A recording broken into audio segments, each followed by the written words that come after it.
جزيرة تيران. جزيرة تيران مصرية وساحل سيناء مصرية. إذا قلنا إن المياه الإقليمية 3 أميال فهي مياه إقليمية مصرية. إذا قلنا إنها 6 أميال فهي مياه إقليمية مصرية. إذا قلنا إنها 12 ميل فهي مياه إقليمية مصرية. والممر اللي بتمر فيه البواخر بيمر على مسافة أقل من ميل من السواحل المصرية في سيناء.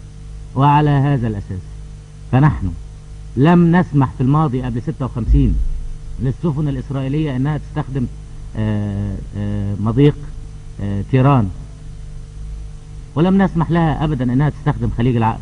وكنا بنفتش كل المراكب اللي بتعدي هذا المضيق، وكنا فاتحين نقطة جمرك. المراكب الأمريكاني فتشناها، والمراكب الإنجليزي فتشناها، والمراكب الفرنساوي فتشناها. كل هذا الكلام استمر حتى سنة 56.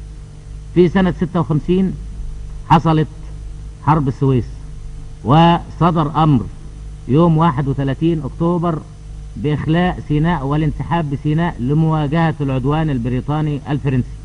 وعلى هذا الأساس سحبنا قواتنا كلها من سيناء، ورجعت قواتنا في الأسبوع الماضي.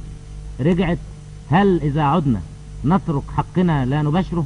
نترك مياهنا الإقليمية لا نباشر سيادتنا عليها؟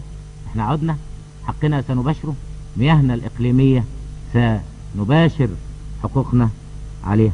وأعتقد أن الكلام اللي بيتقال هو العمل العدواني، أن المرور في خليج العقبة في مياهنا الإقليمية يعتبر اختراق لسيادتنا، وهو العمل عدواني موجه لينا سنقاومه بكل قوة.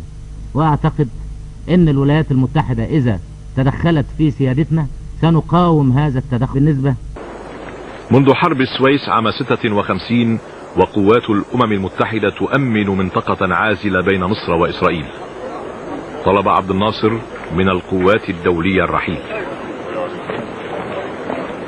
واتجهت أنظار العالم إلى ميناء صغير على حافة شبه جزيرة سيناء هو ميناء شرم الشيخ. إغلاق مضيق تيران كان بمثابة إعلان الحرب، لأن هذا المضيق يتحكم بالممر التجاري الوحيد لإسرائيل إلى النصف الشرقي من العالم. أهلا وسهلا، احنا مستعدين للحرب. قواتنا المسلحة خليج العقبة يمثل المياه الإقليمية بتاعتنا المصرية، ولا يمكن بأي حال من الأحوال ان احنا نسمح للعلم الإسرائيلي أن يمر في خليج العقبة.